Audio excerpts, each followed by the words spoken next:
Good morning, beautiful people. You are tuned into Ways Breakfast. Hashtag what are you saying?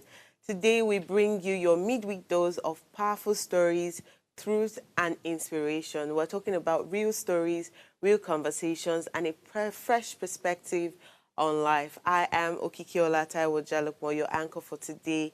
And with me, as always, are my amazing co-anchors, Triumph Ololademi Ashake, Akiboye, and Oluchi Precious Omenka. Good morning, ladies. Are you looking? That you added to my name. It's not my own. Okay, we forget okay. them. What's now yours? Ololade. Ololade is Ololade, like Ololade. Full stop. Okay. Good morning. Good morning. How you guys doing? How was yesterday? Yesterday was great. Okay, she will speak. Yes, it was great. I had a very good day. We all had a very good day. It was nice spending more time with the both of you and with Owa, with everybody. I enjoyed myself. What about you, Oluchi? It was really amazing. I love the fact that we got to learn, connect, bound, and eat. Guys, we suffered. Me chop, but it was not enough. But you know when And she ate the You most. ate the most. You ate all manner, Kiki. You ate the most. what's this banter for this morning? I don't know why people are after me. I was one that asked them how are they doing, you know. And we're not now letting they- the audience know how you are really doing. That People there's of something God, with your appetite. What I ate was very small. And I mentioned that I eat more when I'm going through a lot. So you're going through a So lot. you're going It through could a be lot. good thing a lot, it could be bad thing a lot, but just know that a lot is involved.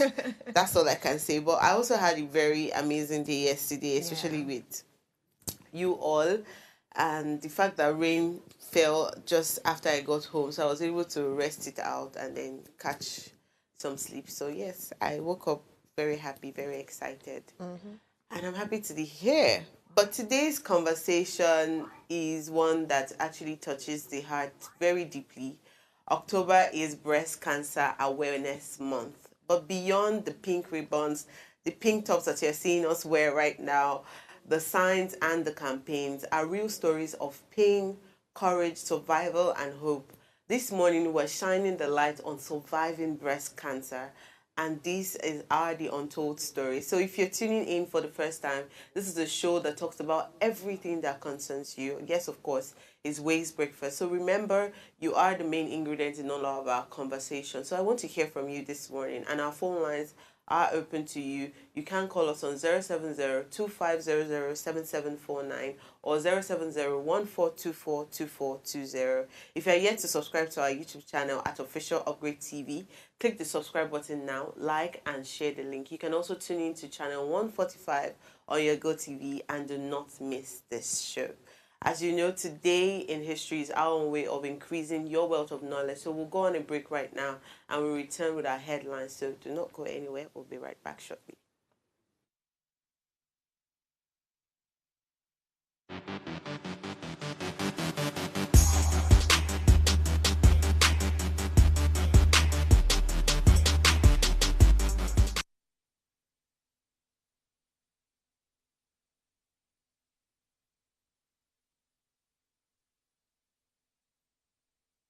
Tell us the Nigerian without saying a word. Energy security is one of the most pressing issues for many developing countries like Nigeria. And if there's going to be any meaningful progress, addressing our energy issues is non-negotiable. I need to see light for my house. Make them do something. Band A is expensive. I literally have to turn off all my appliances just to reduce costs. We need light. Introducing the Energy Outlook, your go-to show for everything energy. Every week, we'll bring you the latest insights, innovation, and in-depth analysis of Nigeria's energy sector. From policy discussions to regulatory insights, we will analyze the key decisions influencing growth and sustainability in the energy sector. We'll bring you the human stories behind the headlines, giving you a personal perspective on the broader energy challenges. Join me every Friday at 6 p.m. for the Energy Outlook, your guide to the future of energy, where energy means business.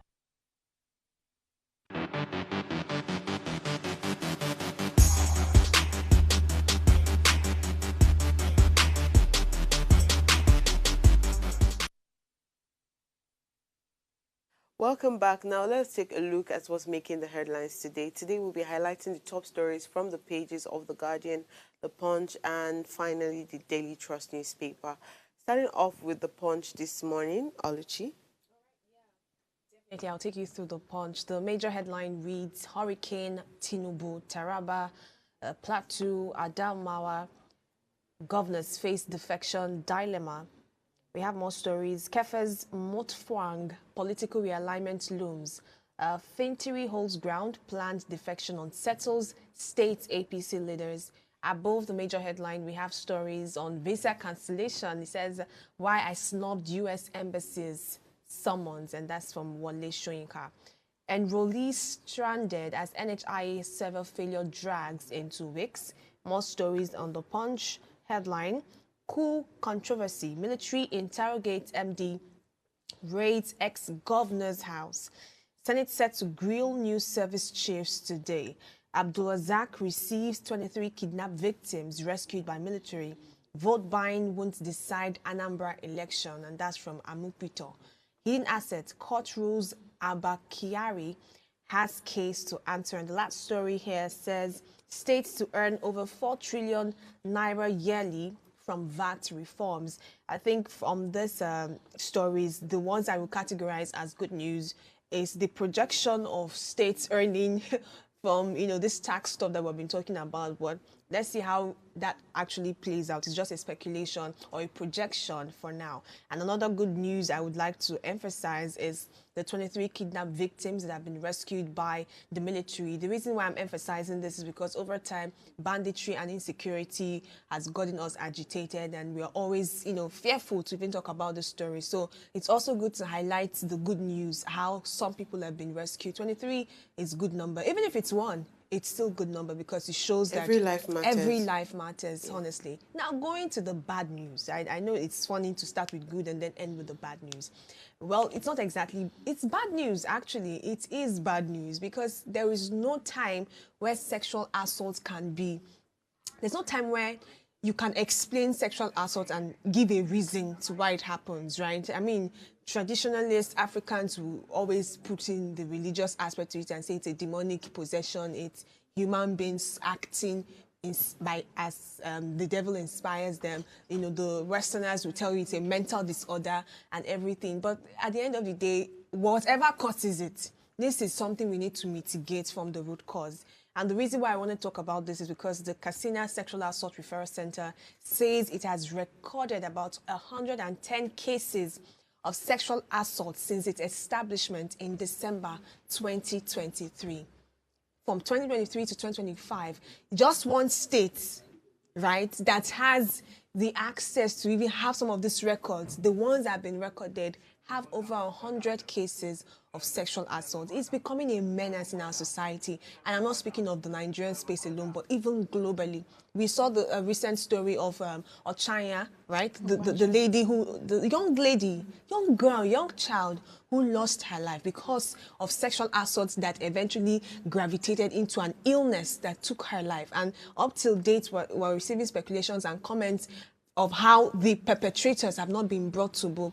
This case is not one we just used to feel, oh, I am empathizing with them or I sympathize with them. We should actually find a way collectively to advocate for change, because it's really sad. And by all means, I mean this very well. It's really sad. I cannot imagine. I've heard statistics where they will tell you that maybe 3 out of 10 girls or 6 out of 10 girls have been sexually assaulted. Every girl child at some point have had some sort of sexual assault. If it's not verbally, it is maybe a bit menial or in fact, I'm short of words. So at this point. just yesterday, I was going through social media and also saw a video where a man was being allegedly accused of raping his 2- and 5-year-old daughters. Now, because I have so many young kids around me, I tried to imagine looking at a 2-year-old and then imagine what they could have been through. The confusion, I don't know how to particularly explain it, but I'll tell you that most of these cases are very, very underreported. I also saw a video about 4 or 5 months ago where in a room full of over, I think, 1,000 girls, the lecturer said, if you have ever experienced sexual assault before, raise your hand. Yes, I did see the video. You saw that a video? number of Sorry, people number raised of their them. A hands. lot of them. Then they asked, how many of you have reported the case to someone? There was a good number. How many have gotten justice after that report?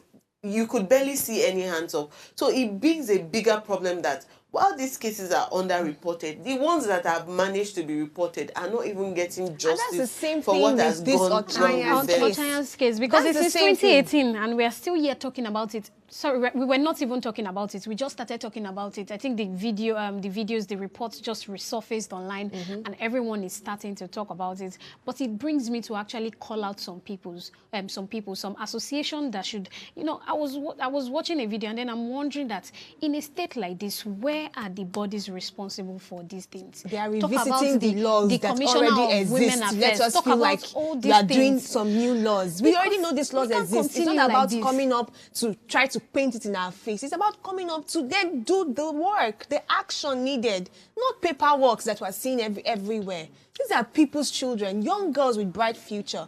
I've heard really gory stories of some young people that their reproductive system have been damaged because of assaults. This lady has shared God. VVF. This is the first time I am hearing in my life. You that don't want to find out what that disease the looks bladder like. and the vagina, comes You don't together, want to. and then there is urine. Words that I am wondering that why am I even having to understand all this in 2025 is something that a 13-year-old girl experienced for years. It's sad. It's sad. I don't know. Sometimes it feels like I can't, waiting for the law, because sometimes the law is quiet. Just take a look at this Ochanya case. The only person that was sentenced to 6 months imprisonment is the auntie that she stayed with. The husband, who is the lecturer, allegedly, the husband who is the lecturer, and then the son that was assaulting these people have been living free for the past 7 years, and nobody is saying anything about it. Everybody have moved on. What about the lives of these people? How do these people get justice beyond the people that are not even able to come out? A 2-month-old, how will a 2-month-old come out to come and say that speak? I'm going through something? How will a 2-year-old come out to say that I am going through something? We might be taking too much time on this story, but I remember that just like as soon as you mentioned a 2-month-old, I saw a story where the woman found out that her daughter was bleeding unnecessarily in her diaper, and she thought maybe it was a disease of some kind until she went to the hospital and wanted to check, and they told her that her the daughter's private area has been messed with. Wow. So it's not like we can move on from this story. It's just stating that there's a huge problem that we are not addressing. We have not addressed. We are not addressing. It doesn't look like there's any plan to address it. So whatever body that is in charge of this, women affairs, children affairs, youth affairs, whatever affairs, take care of This should issues that skyrocket to matter. priority, top list at this point. But Triumph, of course, let's move on to your paper. Let's move on to the Daily Trust News. We don't have much stories on the front page, but I'm just going to quickly take these few stories that we have. The first one, which is the major headline, Sanusi to federal government. Borrowing after subsidy removal is wrong. It's wrong, but it seems like nobody is hearing. Oh And there's another story you would find below. $1 billion debt. Banks take over Nest Oil. We are just talking about money on, the Daily Trust. And then another story I have here. 8 years after threatening to tear green card, U.S. revokes Shoyinka's visa. We are seeing this everywhere. Everybody coming out to say that why did they revoke a whole, Wale Shoyinka's visa. And then another one, Senate to screen service chiefs today. And the last one, Port Harcourt refinery shut down. How Nigeria lost 366.2 billion naira in month. What I just want to talk about, it feels like we always talk about it, but I am still going to talk about it, because if we stop talking about it, if we stop talking about it, then who is going to help us, keep talking to our leaders? Because you can imagine if then you came with the promises that if we remove the subsidy, we are going to be able to divert these things to other things that will make lives, the living condition of people even easier. We are here in 2025 still questioning what happened then, that this money that was removed, this fuel subsidy, what happened? We have borrowing issues. We have I was seeing it in the news that even states now, they are in trouble with borrowing. Everybody is just borrowing. You know, you'll be hearing huge amount of money. You are wondering that where are all this money going to? And until when are we going to be clamoring for the call of accountability? What are you using the money for? The money you're even collecting, what do you need it for? It makes it feel like maybe I am the one that don't know the value of those money or what the money can do. Or maybe the money is not even doing so much. But because, okay, maybe I have not started handling trillions of naira, I feel like it's a lot of money. But because I don't understand, you will hear certain amount. By the time you're looking at what they are even using it for, you are wondering if that money is just like 100,000 naira. But I don't know. But this is another money to call for the fact that whatever it is that you people are doing with any money, bring it out and let people see it and actually use it for things that will make people's life easier. Because I don't...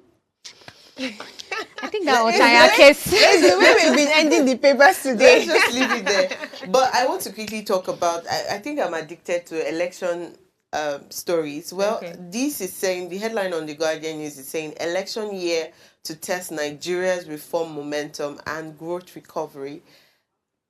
If I take it back to what happened during the councillor elections, the local government and councillor elections, I can tell you that this thing that is, this headline is not headlining. And I'll say this because the ruling party flawed all the local chairmen and even almost all the councillor seats from the last elections. So what's the assurance that when this party flaws 2027 election again, it will not be painted as growth recovery? Like we are there when we can obviously see that something is wrong somewhere. We are not there, but there's a way people paint things to make it look like when there's a good news or when there's a bad news, people will paint it to look good to them and to make it look bad to them. It's just like all these defections that has been happening. The APC has been saying it's a great thing. They are seeing the potential of the party. The party is a marvelous... People who are in other parties are starting to realize that this is a party that you should be. While many Nigerians are saying that we don't want to have anything to do with this party. So it's like two sides of a coin. This party is seeing it as good, good news to them. And then we were seeing that by the time everybody defects to APC, who's going to be left for us to actually say that there's opposition or there's competition for? So I hope that 2027 election, over and over again, I'll keep saying it, it's actually the true test, not just for growth, recovery or reform, the true test of Nigerians' determination to change the system, to change what will work for them. Speaking directly to Amukwito. I'm speaking directly to Nigerians. Even to Nigeria. To Nigerians. I love the pressure. I'm sorry if this comes out wrongly, but I love the pressure that we had to mount on him at some point. And I feel like, the Punch newspaper had to say something. His comments as regards that Anambra poll that we were talking about on Monday, the vote buying and all of that. I'm like, don't come back with the same cycle that we're always seeing, where leaders just come to give briefs. We will watch and what all of that. Amipito do, but that's basically all we have on today's papers. We have a living legend in person of a guest today, and I can't wait to introduce her to you all. So let's go on a very quick break and then return with our hot topic for today. We'll be right back.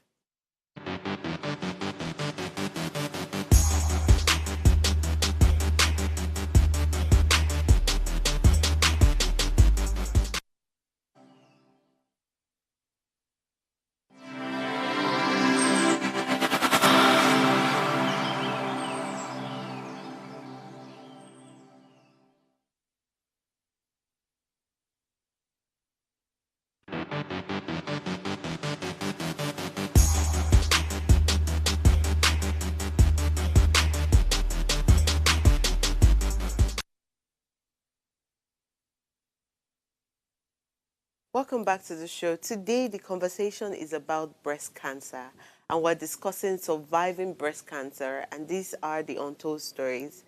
Breast cancer, this is like two words that can stop any woman in her tracks, words that carry fear, uncertainty, and sometimes heartbreak. Yet behind those words are thousands of stories of courage, of faith, and of quiet resilience. Here in Nigeria, the reality is stark. Every year, thousands of women are diagnosed with breast cancer, many still battling stigma, limited access to care, and the emotional weight that this journey brings. For every pink ribbon we see, there are women whose scars run deeper than the surface, women who have cried, prayed, and fought for another chance to live. But survival is more than just a medical story. It is a story of faith, of family, of rediscovering purpose when life shifts beneath your feet. It's about women who rise from pain to purpose, who take their scars and turn them into stories of strength and hope. And today we'll be hearing one of those stories, raw, real, and deeply inspiring. You know, when you listen to stories like Temi Tokwe's, and this is giving the audience a hint of who we're, bringing, you can't help but, pause and think about how life can just change in just one moment. One doctor's report, one diagnosis, and you're like, is this me? And this suddenly changes everything. I think that, sometimes we underestimate how deeply this kind of stories actually affect not just the person that has been diagnosed, but everyone around them. So what exactly are your thoughts, before I bring in Temi Tokwe, what exactly are your thoughts when you hear the phrase surviving breast cancer? I mean, beyond what we see and all this awareness campaign that is going on, what are your thoughts when you just hear, I survived breast cancer? I look at you as one who literally have been through the mouth of the lion and came out without any hurt. And it's something to just keep staring. I mean, you can't ask, how did you do it? You're just staring in awe, in thanksgiving, in appreciation, in happiness, basically. So anytime I hear stories of survivors, which are not so many, I've not really heard so many. So I'm really excited to really hear from Temi Tokwe. The stories I have experienced or I've heard are people who did not survive. So hearing one who survived is like, how did this happen to you? It sort of, reignites hope in my heart, because I think in this life, if you take away hope from living, there is really nothing to live for. And I love to hear stories of people who have survived the most horrible situations. And that's why I'm really excited to have Tokwe join us. For somebody who has someone that has literally, someone close to you that has lost their life to breast cancer, somebody that has, children, that has hopes, you're hoping that, okay, my kids are going to get married, grown-ups, and then my kids are going to get married, I'm going to live a better life, and then they just had to, this woman just lost her life because of that. It's quite sad for me. So I really cannot wait to hear and see the things that is really going to happen, because it takes a whole lot to survive that thing. Beyond just even surviving maybe one episode, one awareness, sometimes these things even come back, like they come back. So after quite the number of surgeries, I think sometimes they have to like take away the breast and all of that, and then they have it again, even with that. So imagine going through all that, talk about the money that you have to spend, and that is something that not even everybody has that kind of money. So I really cannot wait to see. Yes, thank you, Shrimp and Oluchi. And that's why today's conversation is so important, because our guest didn't just survive, she became, and she turned her pain into purpose and chose to share that story with the world. So let's welcome her properly. Joining us this morning is Temi Tokwe Okembe, a breast cancer survivor and the author of the powerful memoir, Living Proof, a memoir of fire, faith, and fierce becoming. Temi Tokwe, it's so good to have you with us. Thank you for being here today.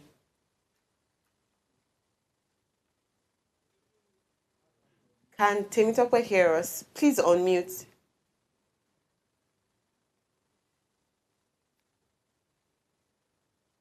Forgive me, forgive me, forgive me. Yeah, forgiving you. Yes, can you hear us clearly now?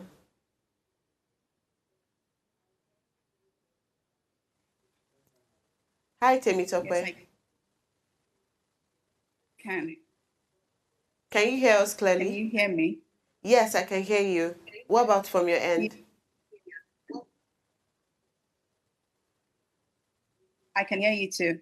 Okay, wonderful. Thank you again for joining us. So I can hear you. Just quickly take us back to the moment when you first received your diagnosis? What went through your mind?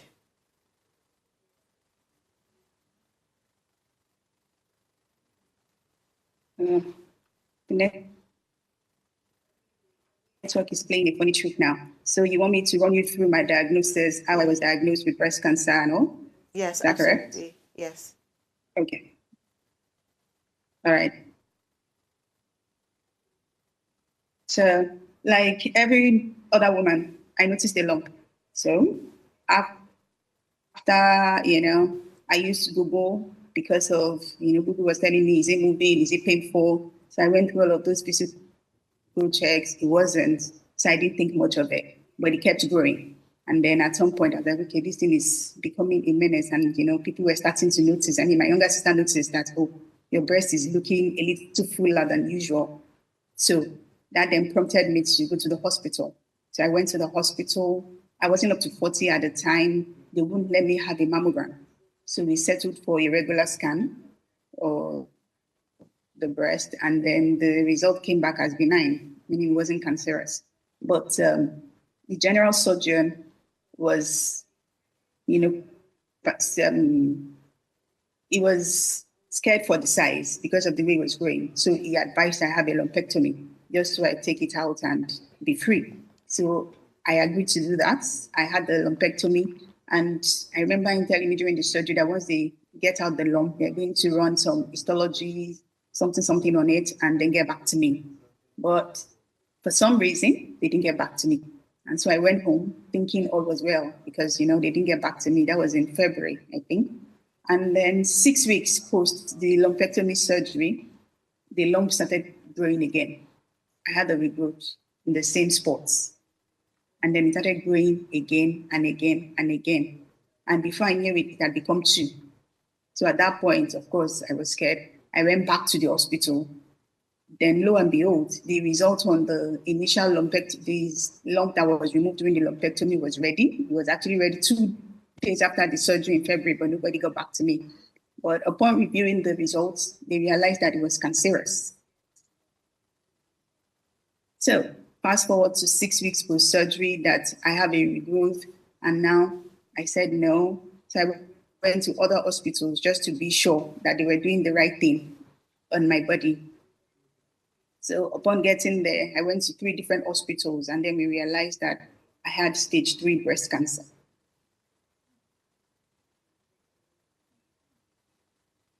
Okay, Temitope, So your that story. was the story. Yes, thank you so much. Your story is quite, I don't know, it's very emotional because as I mentioned earlier that most times we don't get to hear survival story. And you highlighted one very sad point. It's on the fact that you did not get results for what you had done. Yes, first you went to the hospital, you did the whole early prevention, you recognized that you had a lump early enough, you went there, or maybe not early enough, because now that you're saying a stage 3 cancer, who knows if it was not after the first surgery that got that to that stage because it was not handled properly. But this makes our health system look very incompetent. And as much as we try to praise our healthcare sector from handling some certain emergencies, certain complex surgeries, this tells a lot about our problem. But I don't want to take away all of the questions that my co-anchors have for you. So I'll just throw it open to the table.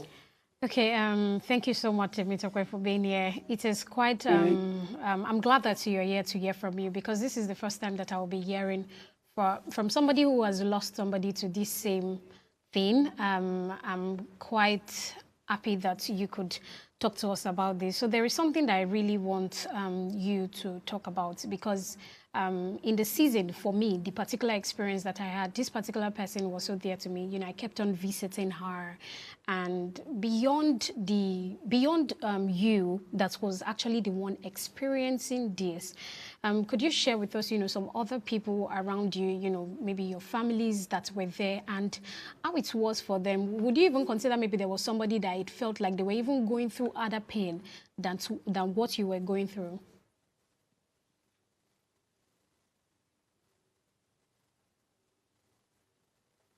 I'm not sure I got your question right.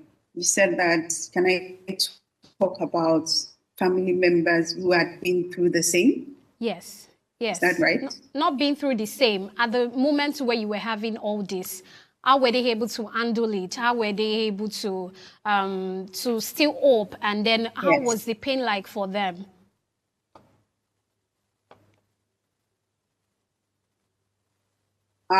Right. First of all, I would say thank God, because God is a merciful God and He's a gracious God. So, and then secondly, I would say thank God for my husband, because he was a gift and a blessing through it all. You know, I had the most supportive husband. I have the most supportive sisters. And then God blessed me with a community of sisterhood that really held my hand through this journey. They literally walked every depth, every step of the journey with me. It was painful, but I'm happy that they had strength because their faith was resolute in God. You know, at that point, it was either God comes through or God comes through. We didn't have any other option. So everybody was literally holding onto God's shirts, like, God, you have to do something. So we had a community of people in faith. We all had to join our faith together. And of course, so seeing them being resolute, ready to walk this journey with me, inspired my own strength too. So because of that, I'm like, no, I cannot afford to give up. I have to fight this fight. So it was like our relationship was symbiotic. They were feeding on my energy. At the same time, I was feeding on their energy. So in short, God, my husband, my children, my sisters, and my community of sisterhood were the ones that, you know, God really used to help me during this season. They were more than strong. They were very, very strong, and they were very, very loving. They were selfless all through the journey. They were with me from the beginning to the end. All right, Temi Chokwe, thank you so much. I want to firstly say congratulations, Temi Chokwe. Honestly, like Triumph has said, hearing about survivor stories take, like, you know, less of the percentage in that case. And I'm really glad to see someone who has survived. I'm looking at you and I am seeing someone who is a beacon of hope for many others that are trusting, you know, to come out of this situation. And it's good that we have conversations like this, even as we create awareness on breast cancer. So yes, I mean, looking through your bio, the book that you've written, and how that your story can't be told without anchoring on your faith in God. As a Christian, I want to say you're a point of contact to many other persons that are trusting God, you know, to come out of this situation. But let's also talk about what some Christians don't talk about during their waiting season or when they're expecting testimonies. And that's the point where doubt and anxiety creeps in, right? You know, when people tell the testimonies, always all, I opened my eyes, it was gone. I mean, there were times where you probably said, I'm not doing again. Oh, I want to give up at this point. Or just let me go, God, I'm tired, and all of that. So at those moments where you felt the anxiety and the doubts creeping, yes, I know the community did help you, but what did you do personally? How did you really recondition your mind, you know, to be able to bounce back, to keep going? Because I do not know how long this process was for you. I don't know if it took years, if it took months, or if it was something very brief. Please take us through that as well. Okay. Thank you for that. Really, as Christians, I think we have portrayed an image of, by the stripes of Jesus, I am healed, and instantly your sickness is vanished. And oftentimes, it's not like that. It's not like that. So I'm very thankful for the kind of church I'm rooted in. I'm thankful for my pastors who have taken their time to teach us on the principles of faith. And, you know, one thing they taught me and I learned and I was able to live by is faith is not the absence of fear. Faith is you doing it in spite of the fear. Right? So there were plenty of times I wanted to give up. I'm like, God, I'm not doing it again. I'm tired. You know, I would cry. I would, you know, I feel pity for myself. And then at the end of the day, I would encourage myself in the Lord. And then I pick up myself again. I'm like, okay, God, we're doing this. But some of the anchor scriptures that held me through this period, one of them is, I think, there is Matthew 8:17, there's Colossians 3:3. So I'm just going to merge both. So both of them talks about Jesus taking our infirmities, you know, he has taken our sicknesses and our pain. So Jesus took it. That's my mentality here. And that's, so the Bible tells me that Jesus has taken all my pains and all my infirmities on his body. So if Jesus took it, I clearly do not have it on my own body. Because Colossians 3:3 also tells us that our life, the life we live now, is hidden in Christ Jesus. Do you understand me? Yes. So if my life is hidden in Christ Jesus. Christ Jesus has taken my infirmities upon himself. So automatically, it's not on my body, it's on Jesus' body. So that was my mindset, like, so Jesus has taken it, I don't have it. So that was the condition of my heart, like, I don't have it. Cancer, I have cancer. Cancer does not have me. So I was going to treat it like I was going to treat malaria. If they told me, oh, you have malaria, take this, take that. So I have that, and I have it at the back of my mind that by the stripes of Jesus I am healed. That Jesus even said in Psalm that even though I walk through the valley of the shadow of death, he's there to comfort me. Do you understand? So all of that were playing in the background of my mind. So because I knew that, okay, I have a God who loves me enough to die for me, who loves me enough to take my sicknesses upon his body. He will not just watch me, go through this thing for nothing. So God is working it out with me. So I had that at the back of my mind. So each time I prayed, there are times I prayed and like, God, I've prayed. I have said my confessions, I have prayed, I can't remember, but I don't want to quote wrongly now, where Peter was talking to God about God to remove this stone in his flesh. And God says, no, learn to deal with it. So I saw my situation like, okay, I have to deal with this thing. I have the authority because Christ has given me the authority to deal with it. So I stood my faith, my ground in faith, and I fought it. So that's how my faith helped me in the journey, knowing fully well that God has not deserted me.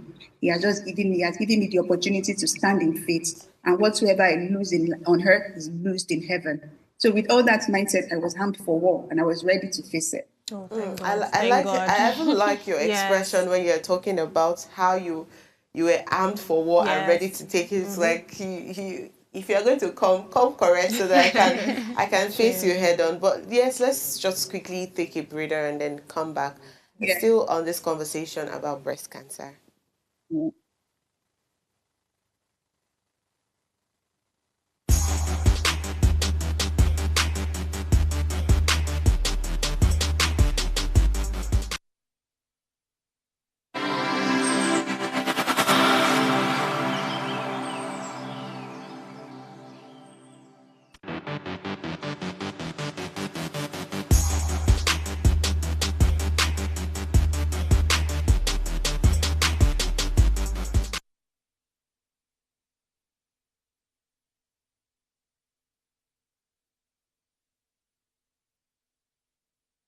Back to the show. We are still having a conversation with the living legend on her breast cancer survival story. And many times you don't see many people coming out to tell their story. Also many times bad news overshadow the glimmers of hope we should anchor on. So I want to ask Tim Tokbe, first on, I want you to first touch on the role of the health sector as regards your healing journey. And maybe in the second phase, tell us if you've ever struggled maybe with your sense of identity or femininity. Most times people always have to take off either the left or the right side of their breasts, and that can cause them to feel some type of way. So did you ever struggle with maybe your sense of identity, your femininity, or your body image after treatment? Oh, I did. I did struggle because the type of breast cancer I had is the triple negative one. And they say that's the most aggressive one. It's the most difficult one to treat. And it only responds to a particular set of treatments, which is chemo, surgery, and radiation. So I remember after my chemo and I was supposed to do the surgery, I had doubts because I remember speaking to my oncologist, like, doctor, like, chemo has clearly worked. The lumps have shrinked. I think they are shrunk. There's nothing left. Like, my breast has practically returned to normal. Like, there's no more lumps and everything. And I remember his words to me vividly. He was like, Tim, I'm very happy for you that chemo worked. But we cannot leave anything to chance. Reason being that it is the fastest growing type of cancer. It is the type that spreads really fast, and you cannot afford to have your treatment halfway.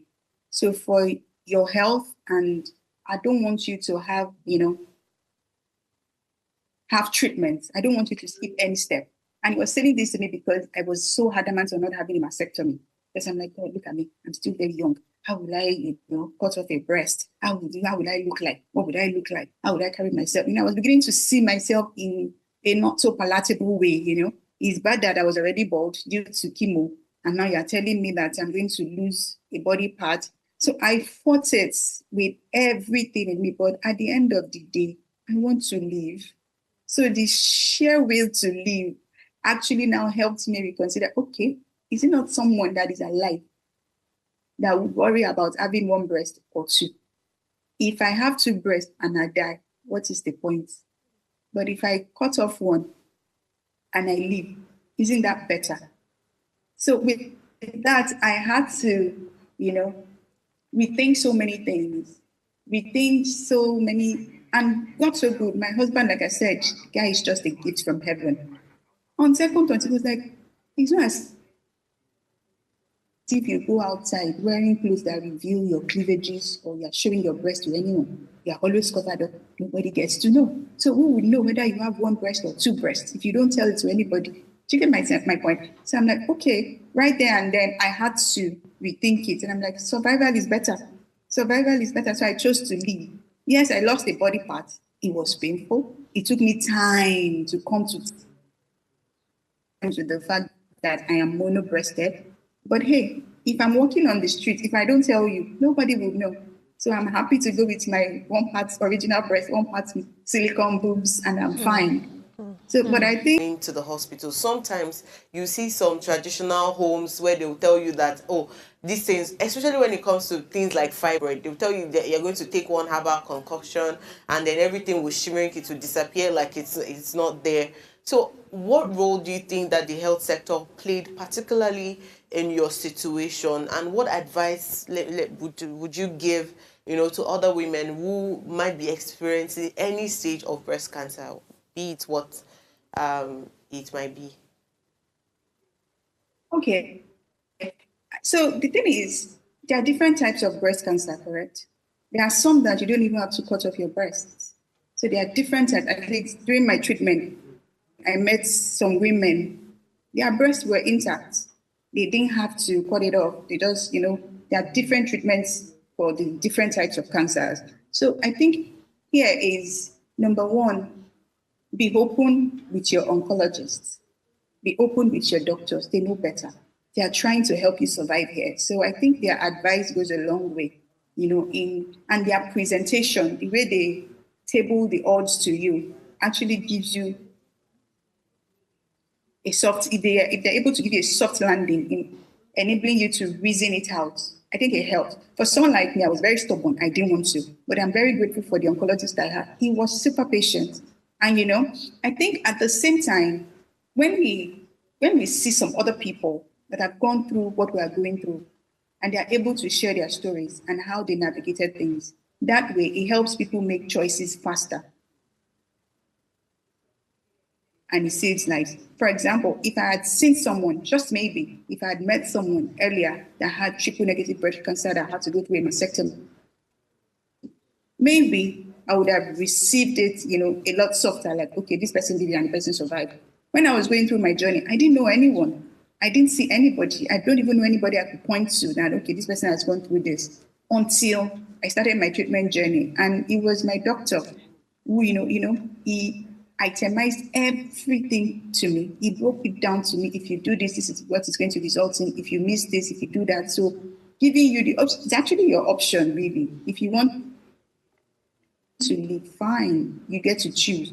But I think the hospitals and the healthcare practitioners have a job to do in tabling and presenting the risks and the advantages, in a simpler way that is easier absorbed. And at the same time, I think that other survivors, if they speak out more and people see that, okay, this person has done this thing and, they're still here, they're still talking. Like my oncologist literally was telling me, he could show me. And then he was talking to me about women, like well-placed women, some other career women that have gone through this same journey. Just because they didn't talk about it doesn't mean it's not happening. They've been through it and everybody has moved on. Which is why I met women that didn't go through chemotherapy because of the type of cancer she had. Her treatment journey was different. I met women who didn't have to do mastectomy because of the type of cancer they had. Their treatment journey was different and they survived. So there are different types, different treatment platforms, different treatment options. So whichever lot, unfortunately, is yours, there are people who have walked the journey, whether you have to have a mastectomy or not. But I think the healthcare practitioners need to speak more about it and help us, explain it better in simple English, that we can all just understand that, okay, this is simply what they're saying. All right. Thank you so much, Temi Tokwe. I was reading through your bio, and it said that you had a thriving career in cybersecurity. You were even on to building a fashion brand. Before I go to my question, I want to firstly ask, you were back on track, right, with what you were doing before the incident happened? Yes, I am. Okay, yes, great, amazing. I also saw that you've written a memoir in that sense, and I'm sure the inspiration behind this has to be, the survival period of, this cancer that is a tale of the past now. But I want to ask, how much of an impact have you seen from this book of yours? How has it really impacted women who are going through this particular terrible state of cancer? And are we looking at full-blown advocacy for women who are going through, the menace of breast cancer?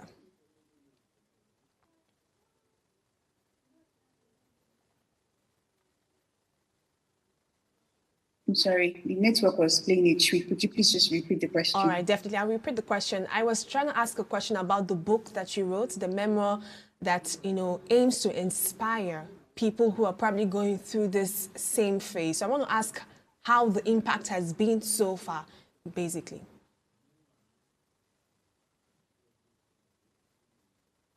Okay. Yeah. Okay. So, so far, I wrote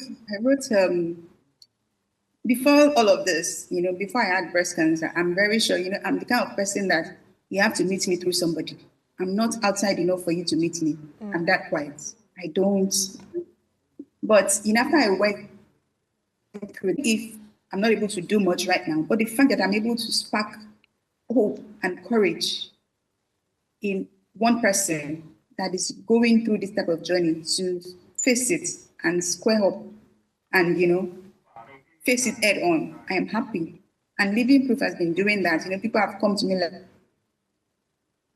oh, I read your book. I was so inspired. Treatment. Because she was saying that, oh, she's too old for all of that drama. She can't go through it. So she read the book. She was like, oh, this lady is very strong. And she was inspired to, get on with her own treatment journey. And now she's on the journey and she's doing great. So that's, those little stories. Oh, I read your book. It sparked hope. I'm inspired. I want to. That alone, I'm sure I'll be able to do that sometimes in the future. But now, if it's just a ray of hope that is sparking in somebody to, okay, let me just check my breast. Okay, let me just, get on with this treatment journey. If this person has done it, I can do it too with God. That's enough fulfillment for me. And I'm very glad it's doing that already. Thank you. You're such a warrior, and I'm very grateful about the fact that you were able to survive, all through these. But let us quickly, and also as we're wrapping up already, but let's talk about, the money, because for some other persons that would be watching us right now, the way you're saying it, it really looks easy to some other persons. It's looking like 2-5. It's looking like, let me just quickly go and get this done and all of that. So could you quickly touch on that, and also maybe the period, because some people will say that, how many years, how many months, or how many days did you do that you're already coming out? Do you know some other persons that they've been battling with these things for years and all of that? So just quickly touch on that before we call it a wrap. That's very true. Thank you for that. And, I remember during my treatment journey, someone actually said that, oh, you have baby cancer. And I'm like, what do you mean by baby cancer? She said, it happened, and within a year, you're done with the treatment journey, you're done with all of that. Number one, I thank God for the privilege to be able to fund it. And, because treating cancer as one of the most expensive things anybody has to go through. It's financial draining, it's mental, it's definitely draining. But I think, aside all of that, it still borders down to the government and policies and aids and support. If we see the government, actively participating in subsidizing cancer treatment for people. Because in fairness, like you said, I met someone when I was doing my radiation early in the year that said she had been battling breast cancer for 9 years. Imagine having to go through that pain of repeating chemo literally every year, having to go through the chemo cycle. Chemotherapy is expensive. It's expensive, depending on how many cycles of it you're getting. And you have to pay per dose. It is expensive. It is draining. So most people tend to leave it for that long because of the financial constraints. So what the government can help do in this area is maybe collaborate with some NGOs, collaborate with other hospitals, or even create a dedicated cancer center that the government is funding so that treatment is subsidized and everyone can access care at an affordable rate. Because quite sincerely, no matter how financial buoyant you are, you will feel it. I felt it. My husband felt it. Our savings felt it. That, yeah, something went out. We felt it. So if for someone that is now a low-income earner, it only takes God and the government support to, subsidize this for them such that treatment is easily accessible and it is affordable. I mean, it shouldn't be, accessibility shouldn't be charity. It should be a priority for the government. And I look forward to a time where government is partnering with hospitals, with NGOs, that are subsidizing cancer treatment so that everybody, every woman can afford it. They can afford it so that no one have to choose between surviving and, feeding. Thank you very much, Temitope. I know that we have run out of time, but I want to, if it's a sentence or two, how can the society now start to do better in supporting survivors like yourself and even raising awareness beyond just the month of October? Before now, it's almost like every time we're waiting for the month of the celebration of something before we start talking about it. So how can the society do better in supporting survivors and also raising awareness beyond the month of October?